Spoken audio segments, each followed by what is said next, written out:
이번 시간에는 환자 관리에 대해서 말씀드리도록 하겠습니다. 코로나19 때문에 지금 요양병원에서 환자들 모니터링을 열심히 좀 하고 있기는 한데요. 사실 좀 방법이 어렵기도 하고 또 어떤 부분을 주안점을 둬야 되는지 좀 잘 모르시는 것 같아요. 그 부분 좀 어떻게 하면 좋은지 좀 말씀해 주시겠습니까? 네, 지금 많이들 잘해주고 계시는데 무엇보다도 조기 인지하는 것이 중요하거든요.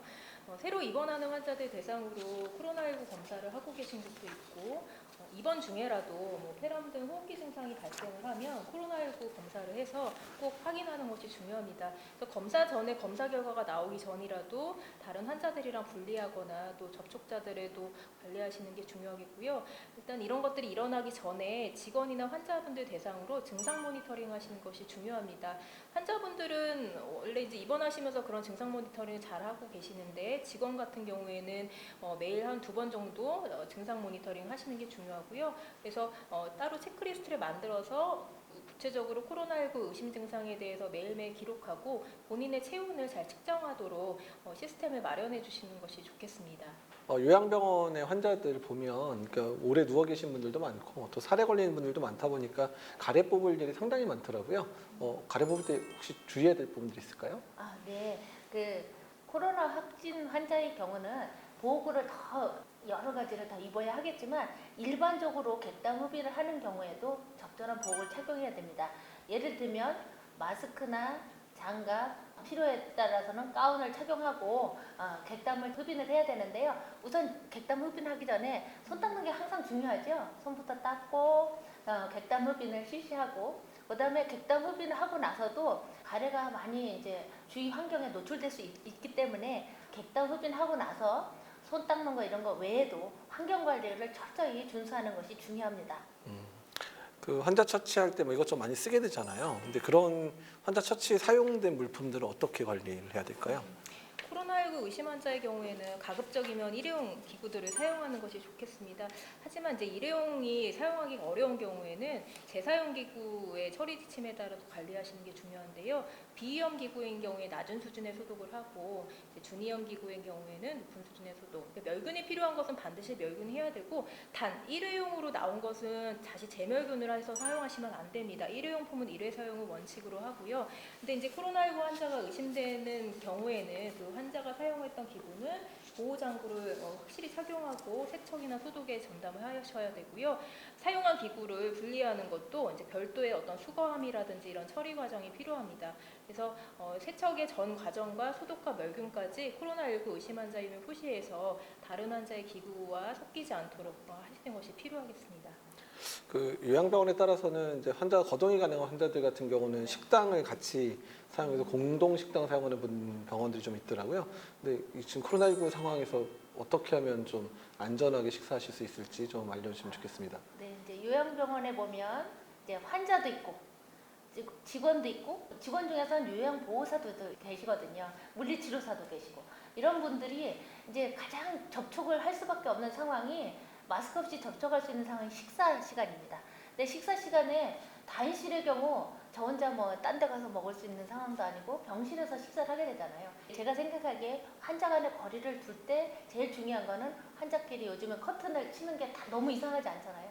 커튼 치고 본인 식사하시고 또 한 가지 요양보호사들은 굉장히 친하세요. 막 언니 막 그러면서 같이 식사 막 하시거든요. 그렇게 하지 마시고 이제 환자 이제 개별로 있는 커튼 안에서 따로 드신다든지 아니면 그 직원들이 식당에 갔을 때는 이렇게 칸막이가 쳐 있는 이런 곳에서 요즘에 TV에 많이 나오잖아요. 아크릴 판막이 쳐 있는 거 그런 데서 식사를 하시면 좋을 것 같은데 이제 이제 막 얘기를 하고 싶잖아요. 그래서 여러 그 직원들은 마이크를 설치해 주세요. 막 이렇게까지 하시는데 그렇게 아니더라도 어쨌든 일정한 사회적 거리를 유지하는 게 중요합니다. 그리고 이제 최근에 요양병원의 가족들하고 그 환자분들 잘 못 만나가지고 환자분들 많이 우울하다는 얘기도 많이 하고 있어요. 그 가족이나 이제 이런 면회객들 같은 경우에 어떻게 환자를 어떻게 만나면 안전할지 좀 얘기를 해주시죠. 지금 이번 시기로 인해서 가족들과 이렇게 생이별을 하면서 굉장히 힘들어하시는 경우를 많이 뵀는데요. 사실 이제 정부에서 요양병원에 있는 분들을 보호하기 위해서 접촉적인 면회를 계속 제한을 해왔습니다. 근데 계속 이제 우리가 고강도의 감염 예방 대책을 시행을 하되 2020년 7월 1일부터는 비접촉 면회를 이제 좀 부분적으로 이제 허용을 했는데요. 단 이제 사전 예약제를 하게 됩니다. 그리고 해당 요양병원에는 별도로 면회를 할 수 있는 공간이 마련되어 있어야 되고요. 출입자 명부를 잘 작성을 해야 되는데 보통 이렇게 수기로 쓰시는 거는 접촉자 명부를 잘 작성하지 않고 들어가는 경우가 있습니다. 그래서 만약에 가능하다면 QR코드나 그리고 이제 만약에 수기로 작성하는 거면 반드시 작성하고 출입이 누가 되는지 이런 것들을 추적할 수 있는 시스템을 꼭 마련을 하셔야 되고요. 면회를 하고 있는 동안에는 마스크를 꼭 착용하시고 손위생 같은 기본적인 감염 예방 수칙을 꼭 지키도록 해주셔야 됩니다. 또 면회 후에도 이제 뭐 환기라든지 기본적인 감염 예방 그런 수칙을 잘 준수하도록 교육을 해주시는 것이 좋겠습니다. 그 환자를 처치하다 보면 의료 폐기물이 상당히 많이 발생을 하는데 이게 막 통도 다르고 어떤 거는 플라스틱, 어떤 건 박스고 막 되게 다양하더라고요. 어떻게 하는 게 좀 제일 잘하는 거고 좀 확실하게 좀 쉽게 좀 설명을 좀 해주시면 좋겠습니다. 네. 그 코로나 환자에서 발생한 의료 폐기물은요, 일반 폐기물이 아닙니다. 격리 의료 폐기물이라고 합니다. 격리 의료 폐기물은 이제 저희가 뒤에 사진에서 보여드릴 텐데요. 안에 마크가 빨간색 마크로 되어 있습니다. 그래서 그 빨간색 플라스틱 통이죠. 그래서 그 사용하고 나서 전으로 소독도 하고 이렇게 복잡한데요. 빨간색 마크, 플라스틱 마크를 딱 보시고 거기다 넣으시면 되는데요. 그 외에도 이거는 이제 고형 물질은 그렇게 하는데 바늘 같은 거는 또 다르죠.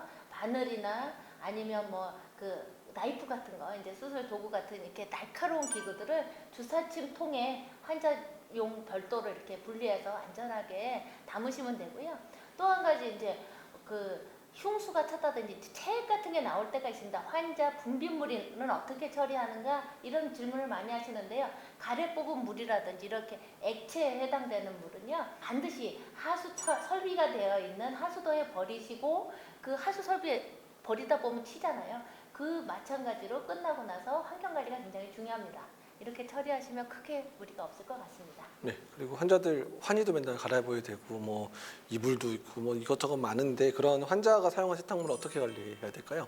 기본적으로 확진 환자가 사용한 세탁물 같은 경우에는 격리 환자에 준해서 관리를 합니다. 사실 이제 세탁을 수집하고 운반하고 처리하는 과정에서 이제 예를 들어 작업자라든지 운반하는 사람한테 바이러스가 일시적으로 획득할 가능성 때문에 주의를 하는데요. 고온 세탁을 하게 되면 바이러스는 일단 사멸이 됩니다. 그리고 이 바이러스가 천에 살아남아 있는 게 이제 뭐 하루 정도까지 된다는 보고는 있지만 아주 오랫동안 살아남지는 않습니다. 그래서 세탁물 때문에 뭐 감염이 돼서 큰 어떤 위해를 끼치지는 않지만 그래서 운반이나 처리 과정에서 바이러스가 다른 표면을 오염시킬 가능성 때문에 이제 그 확진 환자가 사용하거나 의심되는 환자의 처리는 운반 수집 처리 과정에서 주의를 해주셔야 되는 거고요. 이제 표시를 하시는 게 좋고 이제 수집하는 것도 오염 세탁물과 기타 세탁물로 구분된 그런 별도의 햄퍼에 오염 세탁물로 처리를 해서 또 비닐봉지라든지 이렇게 이제 포장을 한다든지 이렇게 처리를 해주시는 게 좋겠습니다. 무엇보다도 어떤 환자가 사용했는지를 표시를 해주신다면 처리하는 직원께서 취급할 때 보호장구를 착용하실 수 있도록 소통하는 과정이 필요하겠고요. 한 가지 이제 저희가 질문이 많이 들어오는 것 중에 요새 선별진료소 하시는 분들한테 냉방조끼를 나눠드렸는데 이건 어떻게 해야 되나 이런 것들 많이 물어보시거든요. 근데 냉방조끼 같은 경우에는 이제 빨아서 쓸 수가 없기 때문에 만약에 닦아서 쓸 수 있는 재질이면 아까 조금 보여드렸던 소독제가 함유된 티슈라든지 이런 거를 사용해서 닦아주시거나 세탁이 가능하다면 세탁을 해서 사용 전과 후를 구분해서 다른 사람이 여러 사람이 이용하지 않게 관리해 주시는 것이 좋겠습니다. 개인이 입고 왔던 환자가 입고 왔던 고가 의류는 어떻게 처리를 해야 될까요? 그런 거 엄청 많이 물어보시거든요. 네. 저희는 이제 저 유소연 교수님과 저도 이제 부모님이 요양병원에 계시고 이래서 면회를 가거나 이럴 때는 좀 세탁이 가능한 옷으로 갈아입고 가긴 합니다. 이제 고가의 옷은 처리가 힘들기 때문에 그래서 근데 너무 이제 버릴 수는 없으니 뭐 하루 정도 놔뒀다가 이제 뭐 드라이 클리닝이나 이렇게 하시는 경우도 있고요. 근데 예를 들어서 뭐 병문안을 가거나 아니면 뭐 선별진료소에 방문하거나 이럴 때는 그냥 빠를 수 있는 면티 같은 게 좋을 것 같습니다. 네.